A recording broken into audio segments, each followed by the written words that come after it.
paz do Senhor Jesus. Estamos estudando a lição escrita pelo pastor Ezequiel Soares em defesa da fé cristã, com uma mensagem importante para os nossos dias, combatendo as antigas heresias que se apresentam com novas aparências. Daremos início à lição com o tema Deus é triuno. Mas só recapitulando a lição anterior, a encarnação do Verbo, estudamos que desde o início da igreja houve tentativas de negar a deidade absoluta de Cristo, bem como sua ressurreição. Esses grupos céticos tinham a pretensão de destruir o testemunho e a autoridade apostólica acerca de Jesus. Mas nesta lição vimos que como essas heresias se revelam atualmente. Percebemos que os movimentos heréticos não são movidos. Por isso, o que importa é que a igreja nos dias de hoje prossiga firme em seu compromisso em reafirmar a verdade sobre Cristo. Na quarta lição deste domingo, dia 26 de janeiro de 2025, estaremos estudando Deus é triuno. O texto áureo se encontra em Mateus capítulo 28, versículo 19, que nos diz: portanto, ide e ensinai todas as nações, batizando-as em nome do Pai, do Filho e do Espírito Santo.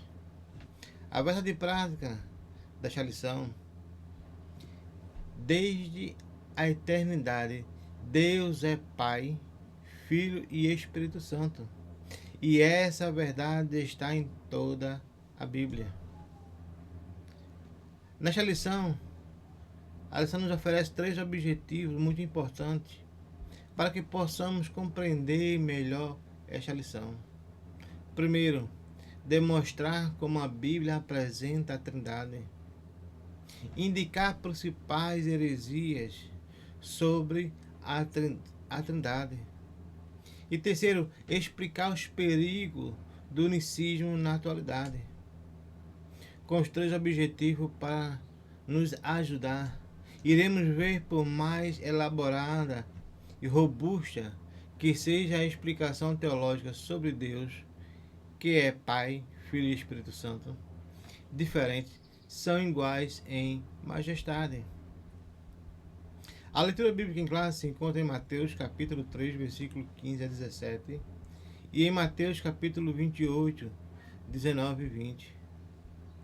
Que nos diz: mas Jesus respondeu: deixe, portanto, porque assim nos convém cumprir toda a justiça. Então ele concordou. Depois de batizado, Jesus saiu logo da água.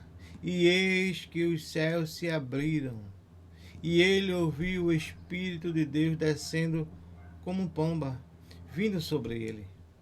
Eis que uma voz do céu dizia: este é meu Filho amado, em quem me agrado.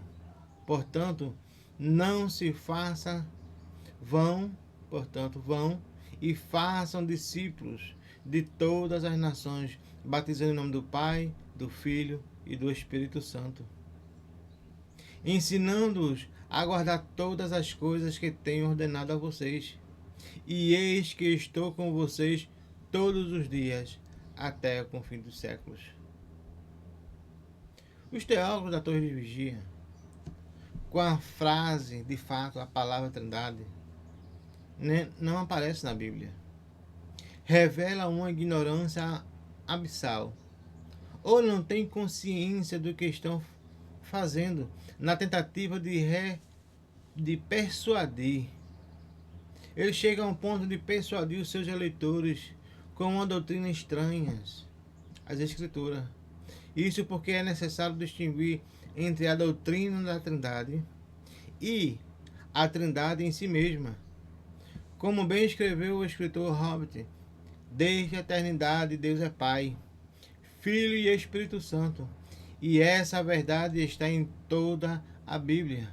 Mas a igreja precisou recorrer a conceitos mais elaborados para responder às ideias equivocadas, numa linguagem mais extensa, para expressar a realidade de Deus revelada.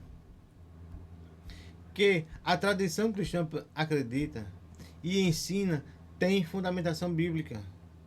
O pensamento trinitário que apresentamos permeia a Bíblia inteira. Essa base bíblica vem sendo mostrada pelos teólogos cristãos desde o período patrístico.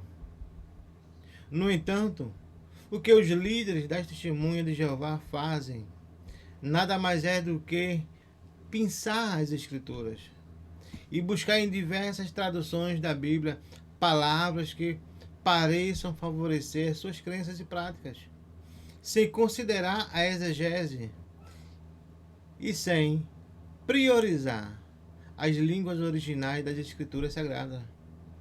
Sua teologia é uma coxa de retalho, inconsistente e tão frágil, que nenhuma testemunha de Jeová tem a liberdade de examinar qualquer literatura cristã fora das publicações da sua religião. Respondendo ao questionamento da Torre de Vigia, de que a palavra Trindade nem aparece na Bíblia, não é a Trindade, mas a sua formulação teológica. Sim, e será analisada mais adiante. A palavra-chave desta lição é Trindade. O Pai Criador, o Pai Incriador, o Filho Incriado, o Espírito Santo Incriado, o Pai Incomensurável, o Filho Incomensurável e o Espírito Santo Incomensurável, o Pai Eterno, o Filho Eterno, o Espírito Santo Eterno. A Trindade é um mistério. O nosso reconhecimento dos mistérios de Deus, especialmente da Trindade, exige que abandonemos a razão. Não, porque a razão precisa conservar-se em silêncio sobre o assunto. Devemos tão somente crer. O papel da razão é de auxiliar e nunca de dominar a entender as Escrituras, especialmente no tocante à formulação da doutrina da Trindade. No primeiro ponto desta lição, iremos demonstrar como a Bíblia apresenta a Santíssima Trindade. A Trindade é uma doutrina com sólidos fundamentos bíblicos. E mesmo sem conhecer essa terminologia, os cristãos dos períodos apostólicos reconheciam essa verdade. Essa doutrina está implícita no Antigo Testamento, pois há declarações que indicam claramente a pluralidade na unidade de Deus. Em Gênesis capítulo 1, versículo 1, o nome que aparece nessa passagem para Deus é Elohim.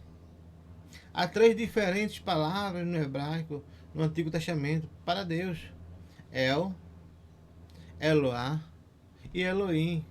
A Septuaginta emprega o termo grego Theos, Deus, para esses 3 vocábulos.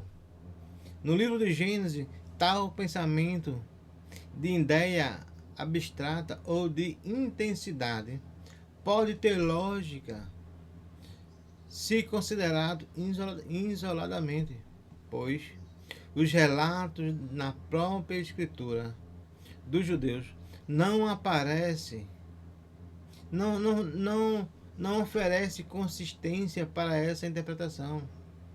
Isso é manifesto mais adiante na própria narrativa de Gênesis.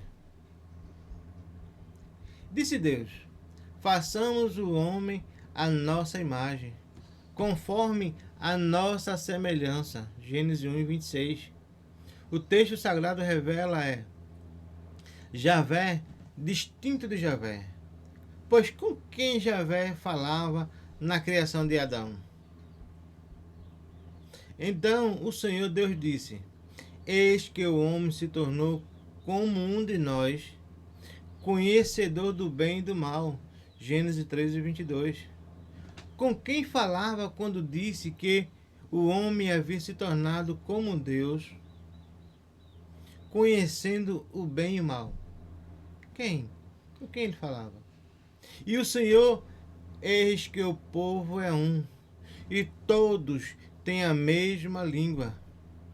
Isto é apenas o começo. Agora não haverá restrições para tudo o que planejam fazer. Venham, venham. Vamos descer e confundir a língua que eles falam, para que não entenda o que um outro dizem.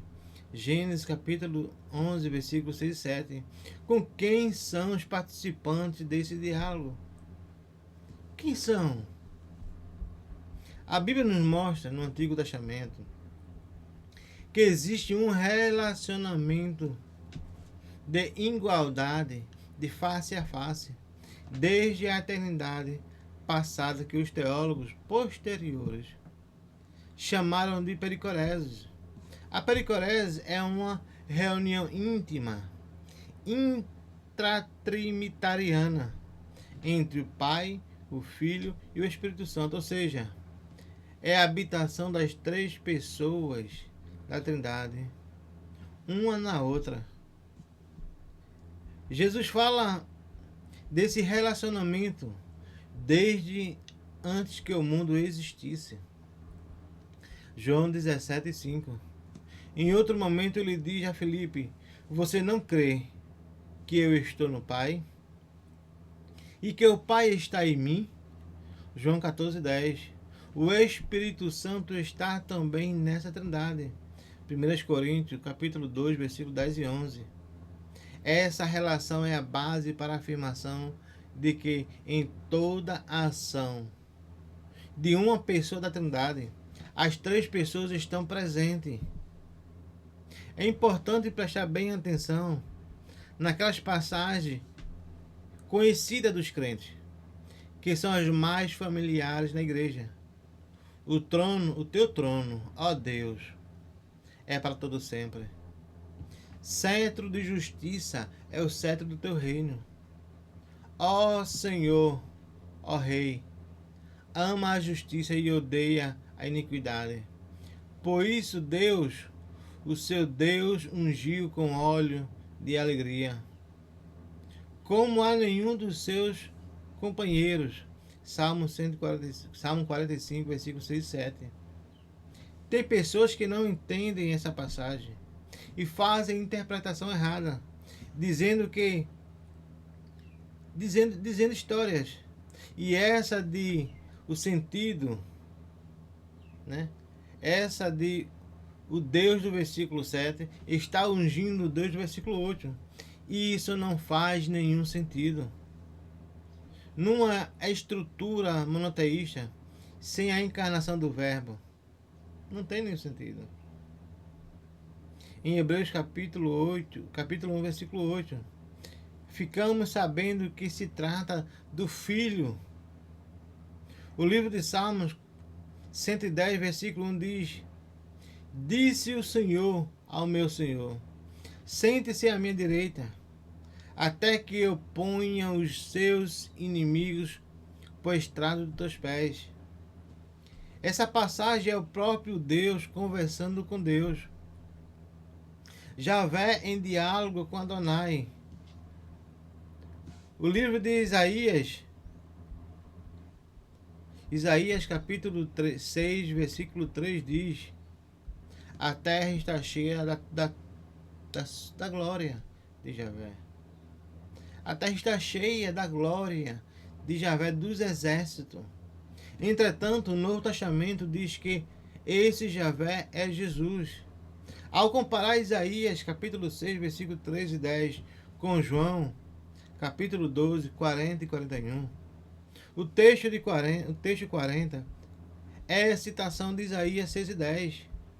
E o versículo 41 de João é a citação de Isaías 6 e 3. A Bíblia nos ensina que Jesus é Deus, Javé dos exércitos. No segundo ponto, iremos identificar as principais heresias contra a doutrina da Trindade. A Bíblia nos revela a Trindade, a triunidade de Deus. A Bíblia nos revela a triunidade de Deus, sem a necessidade de definições teológicas e destinatários originais de texto bíblico. Compreendia com clareza a unidade na Trindade e a Trindade na unidade.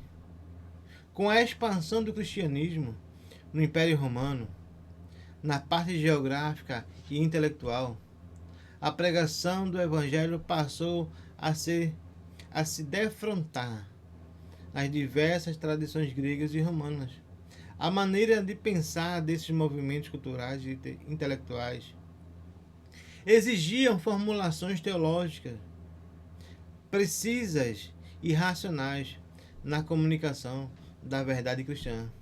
Somando a isso o surgimento de heresias e movimentos heterodoxos, como os beonitas, os gnósticos, os monarquianistas, os arianistas, entre outros.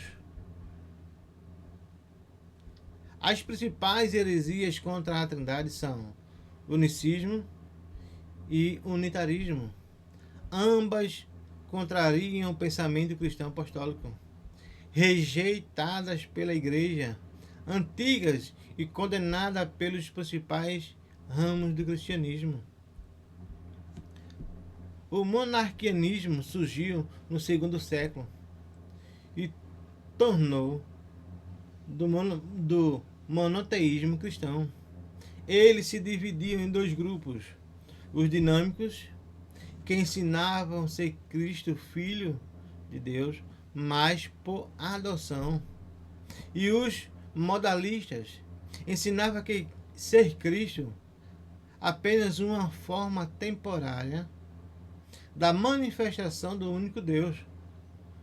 Os monarquianistas modalistas não negavam a divindade do Filho, nem a do Espírito Santo, mas sim a distinção destas pessoas, o que é completamente oposto aos ensinos do Novo Testamento, que ensina a unidade composta de Deus em três pessoas distintas. Por volta do ano 215, Sabélio já ensinava as suas doutrinas em Roma. Segundo ele, o Pai, o Filho e o Espírito Santo são três faces, semblantes ou nomes agindo na história. E não eram três pessoas distintas, mas apenas os três aspectos do Deus único. Um só Deus se manifesta como Pai no Antigo Testamento, como Filho na Encarnação e descendo sobre os apóstolos em Pentecoste. Os sabelianos ganhou espaço por 100 anos em Roma, ou mais de 100 anos.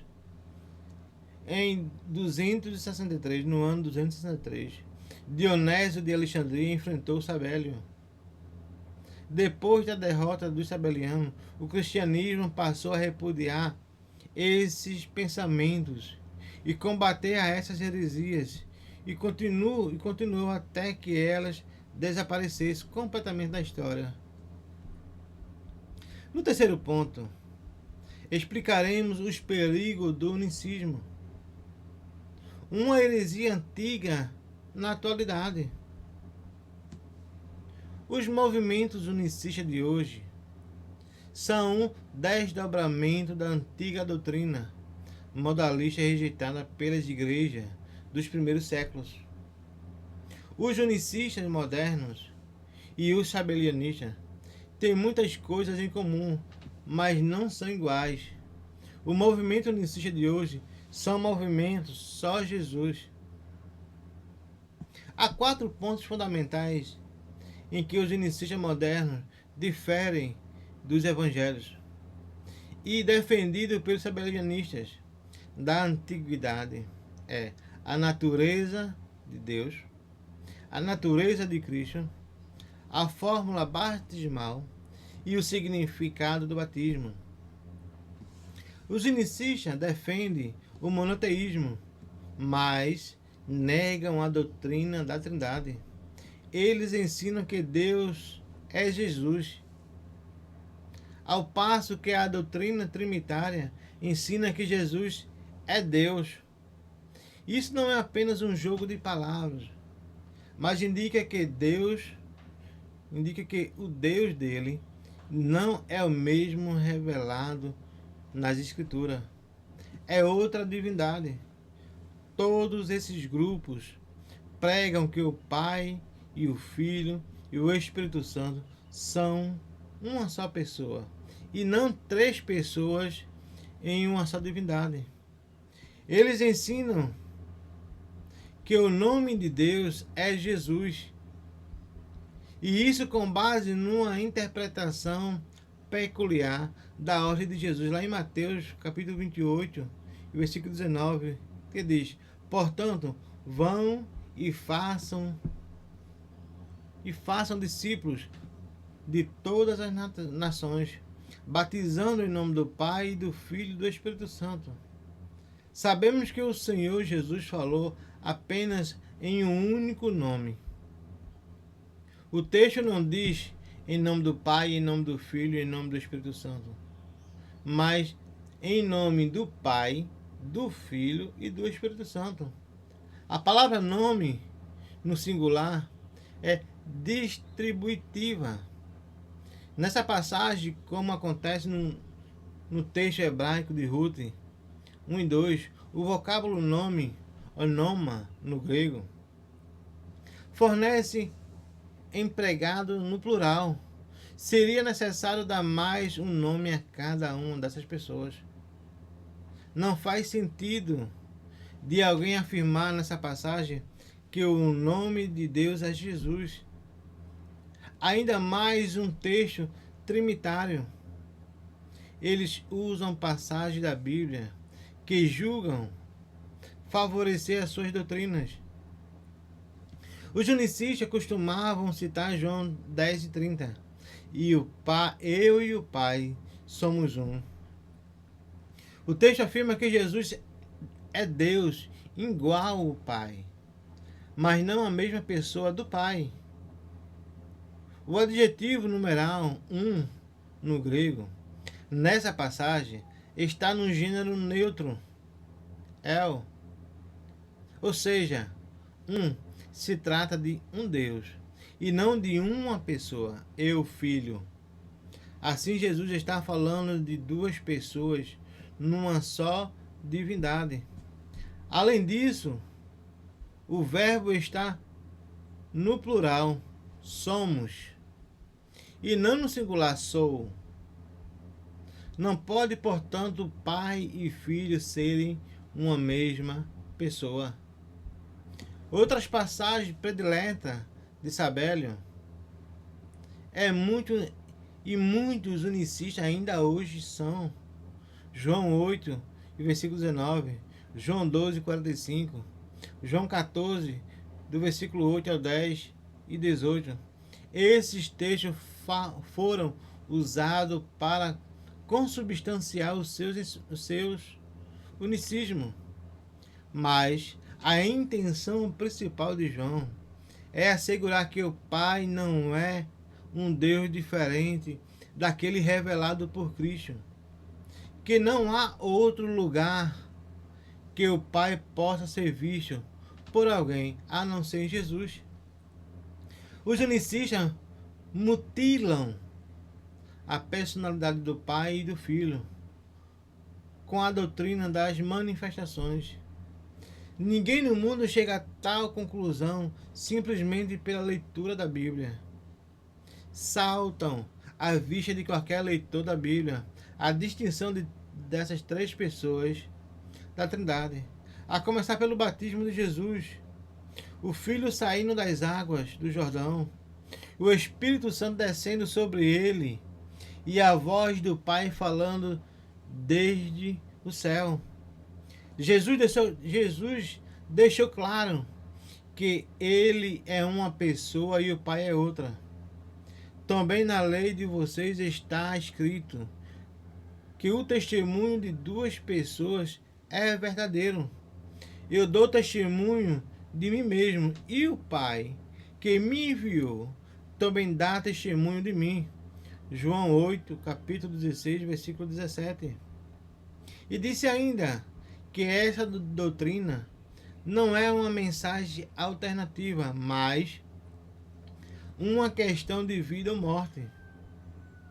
E a vida eterna é esta: que conheçam a ti, o único Deus verdadeiro, e a Jesus Cristo, a quem enviaste. João 17, versículo 2. Isso significa que a Trindade é essencial no plano divino da salvação. Se o Pai é a mesma pessoa do Filho, como pregam os inicistas, a quem Jesus ofereceu o sacrifício pelos nossos pecados, a quem Jesus pagou o preço da nossa redenção, lá em Lucas capítulo 23, versículo 46. Jesus entregou o seu Espírito a outra pessoa, ao Pai. Várias vezes o Senhor Jesus se dirigiu ao Pai como outra pessoa. Mateus capítulo 20, versículo 23. Mateus 26, do 39 a 42. Nos seus discursos, lá em João capítulo 5, 18 a 23. E na oração sacerdotal de Jesus, em João 17. Trata-se de um relacionamento do tipo eu, tu, ele. Isso pode ser visto quando ele anunciava a vinda do Consolador. Emprega a terceira pessoa, João 14, 16 e 26. A nossa declaração de fé, a Bíblia Sagrada, nos diz que cremos e confessamos e ensinamos o monoteísmo bíblico, que Deus é uno em essência ou substância, indivisível em natureza, e que subsiste eternamente em três pessoas, o Pai, o Filho e o Espírito Santo, iguais em poder, glória, majestade, distinta em funções, manifestações e aspecto. Mateus 28, 19 diz, portanto, ide e ensinai a todas as nações, batizando em nome do Pai, do Filho e do Espírito Santo. As Escrituras Sagradas claramente revelam que a Trindade é real e verdadeira. Cada pessoa da Santíssima Trindade possui todos os atributos divinos: onipotência, onisciência, onipresença, soberania e eternidade. E concluímos esta lição com a introdução do credo de Atanásio, que resume a doutrina da Trindade. Ele diz que todo aquele que quer ser salvo, antes de tudo, deve confessar a fé cristã, a qual é preciso que cada um o guarde perfeita e inviolada, ou terá com certeza de perecer para sempre. A fé cristã é esta: que adoremos um Deus em Trindade e Trindade em unidade. Não confundimos as pessoas, nem separamos substância. O problema é que os unicistas separam substância e os unicistas confundem as pessoas. Assim creem num Deus distinto do que é apresentado pela Bíblia. Agradeço a Deus, meus irmãos e amigos, por essa aula complementar que acabamos de ter. E que possamos no domingo ir para a escola dominical aprender mais a palavra de Deus. E peço aos irmãos e amigos que divulguem essa aula complementar, se inscrevendo e acionem o sino de notificação para que possam receber as notificações das próximas aulas complementares da lição bíblica dominical. E amém.